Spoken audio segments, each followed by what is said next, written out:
So I purchased these 3 boxes. Actually, you can almost purchase anywhere. So I got these from Factory Direct Craft. You can do Amazon, Hobby Lobby.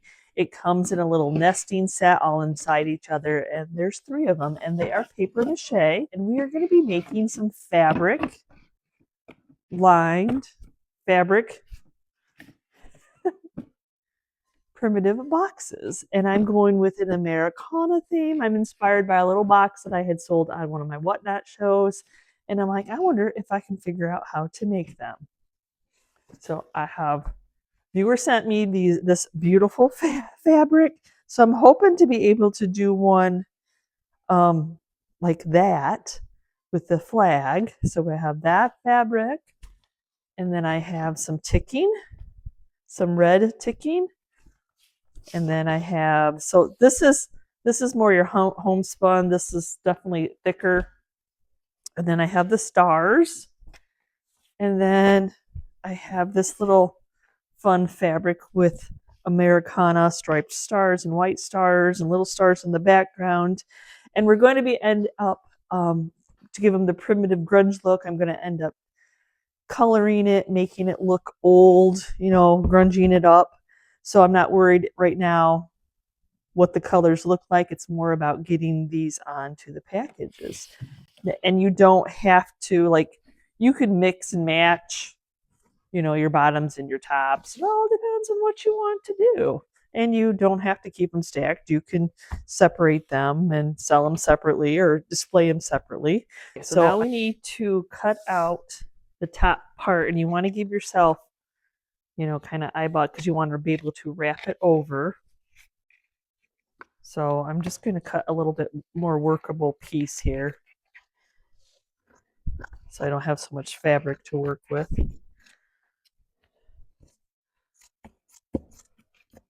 We can always cut more off, putting it back on, that's the hard part. So I want to kind of eyeball where I think, okay, when I'm folding this over, where is it going to be?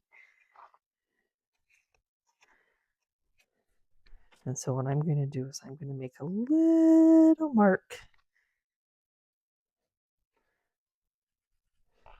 to make it easy on myself.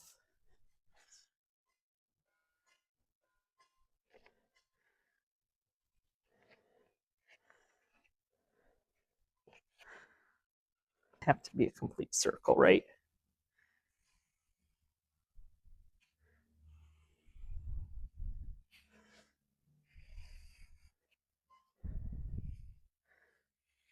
And it's not your finished look, so it doesn't have to be like, oh my gosh, my circle's not a circle. Just enough to get it so we have the shape. And then we'll get that cut out.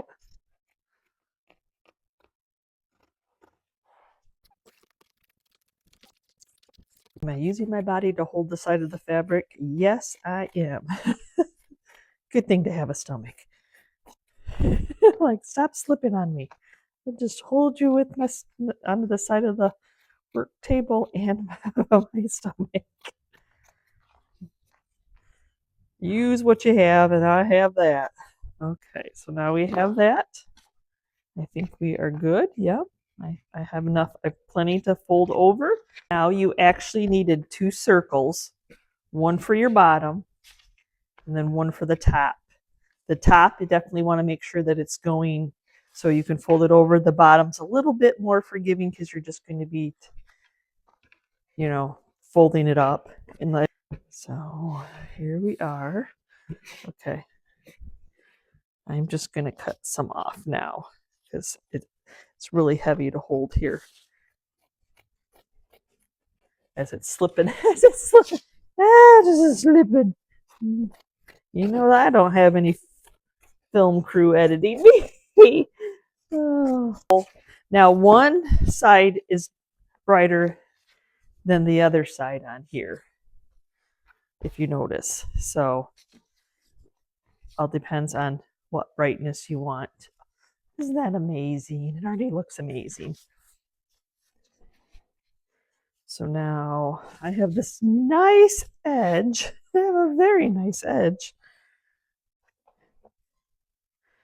But I'm going to get my iron and we're going to actually iron this so we have a cleaner edge.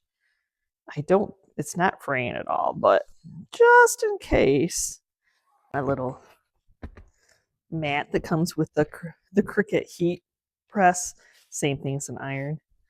See, it is an iron. It's just a smaller little iron. So we're just going to go ahead and iron that down. So we have like I said, it's not fraying, but other fabric might fray. And plus you want to have that clean edge. And now I'm going to get an idea. See how it'll make such a nice clean edge. Let me see. Let me show you. See, that'll make just a nice clean edge. So now another little eyeball of motion. We're gonna hold that, roll our fabric. That way we can cut off the excess here because you don't want it to overlap this much. Leave yourself a little stripes. The stripes will make it easy. Not that I'm going to do a complete straight cut, but you know. And look at, we have extra to make like bows and rags and stuff. So now you could do this too, a little cheater method, because you're just trying to get your circle. Yeah. I've never participated in one of those people that do the makers boxes, but this is what it kind of reminds me of when she sent me this fabric. Sent me strawberries and fabric. Thank you. And then I get to come up with the idea of what to create with it. Let me go ahead and cut it first this time. That way I can get it all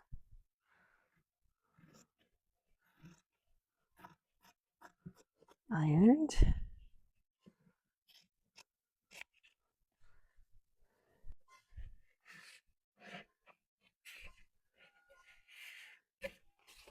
Actually need to cut one more strip off to fold that. It's easier to cut the strip than the solid red at the top because I could follow the guide. And I think if I remember her writing that, this isn't something you're going to find. I can't link it or anything. The other ones I can link it because I bought them off Amazon, but this I cannot. She was just so kind to share this with me. I hope you bought yourself some. Does anybody buy? I know Sonic has Sonic. I'm trying to remember her full name, but she does a maker's box. I've seen her post on Facebook because of IOD and that kind of stuff. Does anybody do those maker boxes where they just send you the crafting for the once a month? How fun to get to create, come up with an idea. It may have paints, I don't know. As I said, I've never done it. I've only chatted with her once because she wanted me to do one of the workshops in Wisconsin, and I don't travel. I spend time at weekends with my husband, my auctions, and I've never done classes. This is the class right here.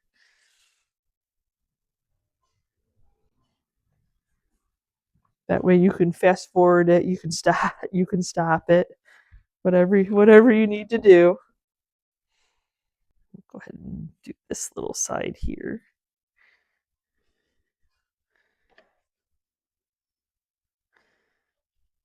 And get that. Fold it over. Like I said, to hold it down, we'll need to glue. I don't know. I feel like I the iron's changing the color just a little bit, so we might as well just go ahead and probably just because it's warm, but just makes me feel better. So I'm just making this up as I go, so off-centering the flag, the stars a little bit here.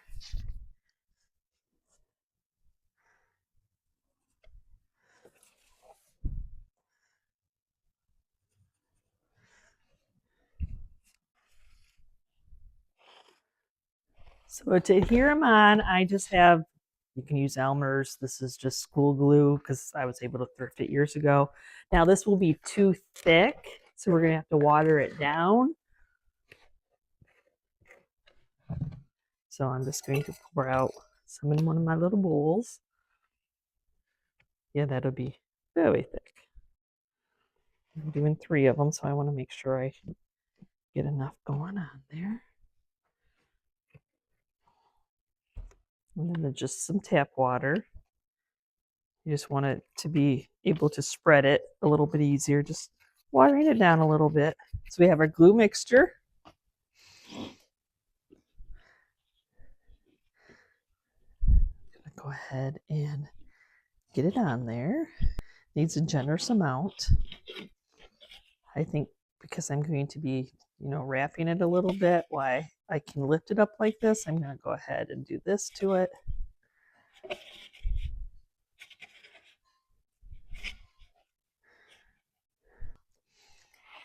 Put that off to the side. We're gonna go ahead and just put that right onto that. I'm gonna have to cut off some of it. It's definitely way too much. And it's much thinner fabric, so we're going to be sticky for a little bit, but that's why I use this mat that I can wash. Like a pizza, we're just gonna, or pizza, pie crust, roll it out to the edges there. And yes, I don't need as much fabric as I have here. So I'm going to take off some extra, leaving just enough to fold it over. For the bottom anyway.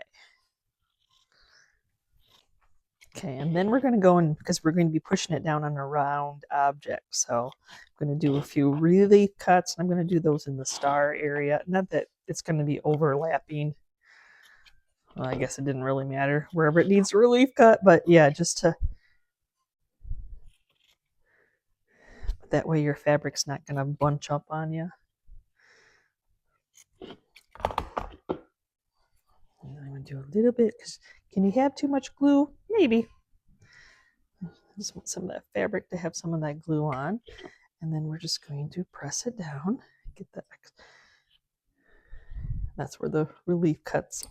Even though I went through, if you feel like you need one, just do another one. That way it lays a little bit flatter and it's not bunching up.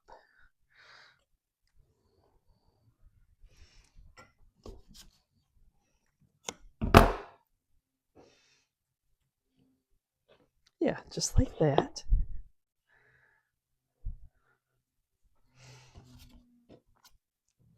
You'll know. You'll see the bunch. You'll know when you need it.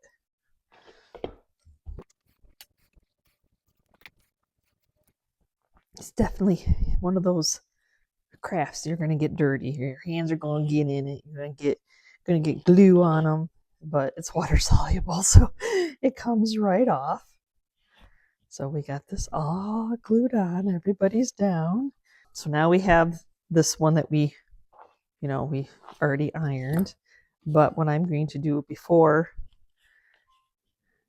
because that'll be double, more fabric, I'm just going to go ahead, oh, hello, string, and glue that piece down now, or have glue on it anyway.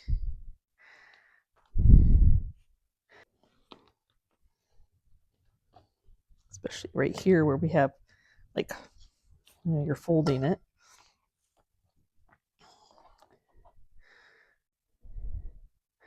It's all that pre-thought. Sometimes you have it, sometimes you have to improvise in the middle of the project. Now we're going to just start applying it. Nice coating of glue.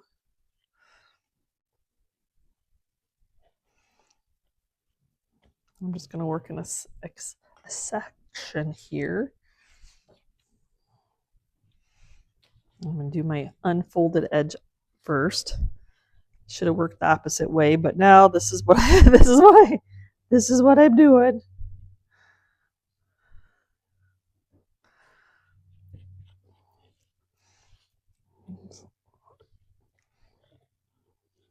Just butting it down to as close to the bottom as I can. Make sure when you're pulling on it, you're kind of holding that bottom because now it's slidey with glue. As crafters, we improvise.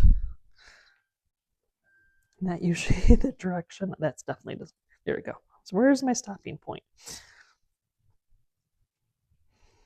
I probably could have taken a little bit more fabric off that, but we're already in the process now. So let me get my line first. And then pull up on this. We'll cut the excess off in a little bit.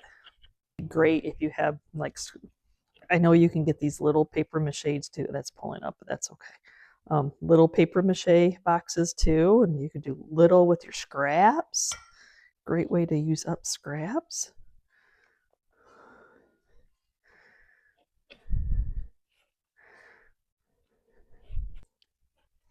Don't stress, just, it's still wet, it's not dry. Even when it dries, you can still re-glue it back down.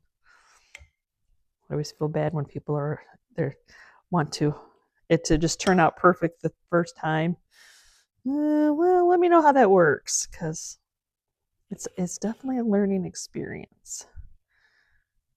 Teaching yourself. There, I need to tighten that up. I need for you to come back down. See, my hands were going to get busy at this point, so that's why I'm like, I need to pre-glue that. And you need to put glue over the fabric because that's where it's going to be lining up.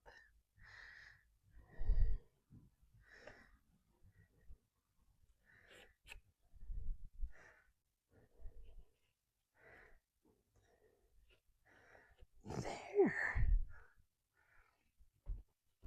And now I'm going to go in, cut down the excess so I can flip it over and let it dry.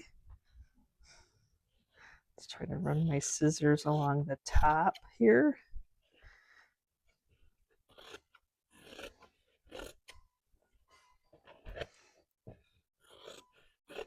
You don't have to fold it over on this edge because this is the edge that the lid's going to go over. It'll be fine.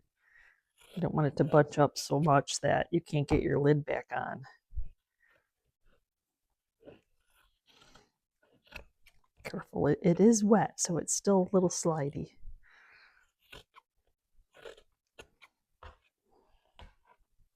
And a little sticky with Mickey. Right? Okay. Just go back through, see if you need to put any more glue.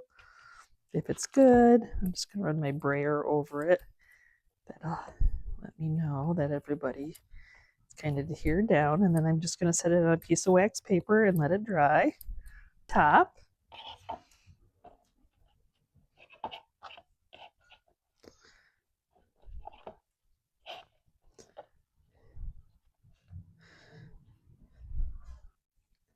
I feel like it's easier to get the glue on now.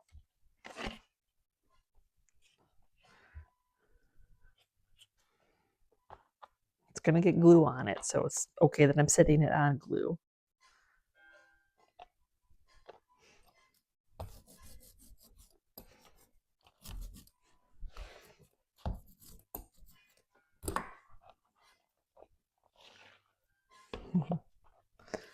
Well, that kind of, yeah, it's,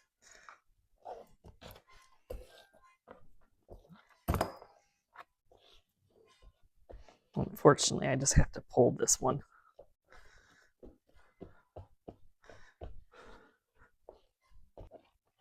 And let me see. Yep, I think I'm good. I don't think I'm going to, but I am going to go in and make some relief.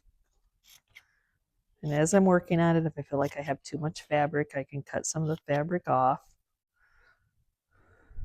so it doesn't bunch. Cardboard piece itself, so I'm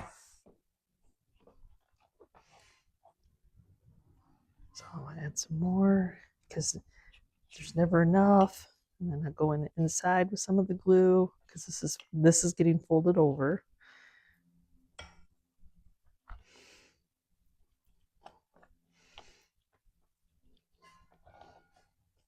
I'm making up as I go. I'm sure there's an easier way, and you probably all know it. But I'm just gonna do that. That is what's at this moment in time working for me.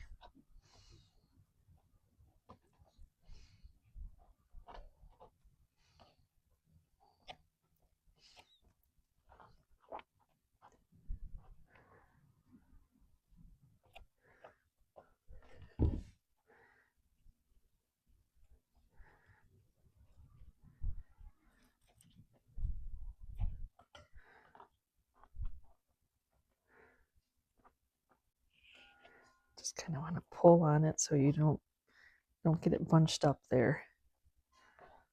And once you get it like you like it, then you just go ahead and let it dry. Not bad. Now I let it dry for a couple hours. So now we're going to go ahead and add some age. If you know me, you know I like age. So we're going to take sandpaper and we're just going to kind of wear the edges like they've been moved back and forth.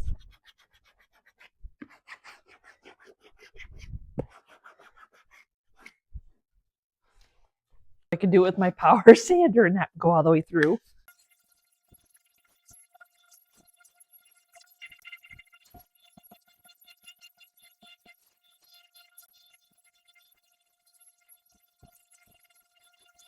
I can't imagine sanding that by hand. So now I'm just going to look for any really long strings, give it a little haircut. If when you're sanding it, you had any edges that came back up, just re-glue them back down with something. And then I just took the sander and cut off the excess on the top. Like I got a little bit more wear here. I like it. Not happy about the creases. If anybody knows how to fix that problem, what did I do? Do you put another strip? I'm not going to. It's my first attempt. We get better as we do it. So there we go. Now we're going to stain these, give them some more primitive age so they don't look, if that's your vibe, you leave them just as is. I'm a primitive aged person. You can do like Waverly wax, a stain, a rub, any kind of wax, brownish wax you have. I just happen to have my GRUNGE concoction that's been in my refrigerator and it's lasted. This is what I'm going to use. So we're just gonna, yeah, oh, there we go. I'll have to wait for them to dry again. If you did something, a little bit different, you probably wouldn't have to wait for it to dry, but. And I like the smell of the grunge. I'll have to link the video because there's cinnamon in here and nutmeg, and so it smells all yummy. But yeah, see? Instant age. Instant age in a bottle. Well, I want instant age.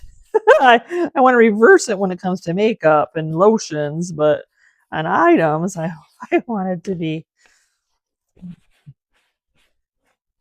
instant age. There you go.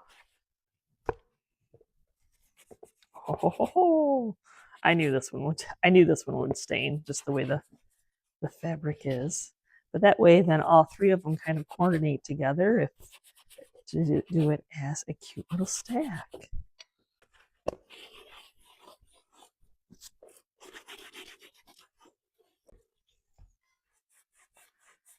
Oh. Could you stain your fabric first? Oh, yeah.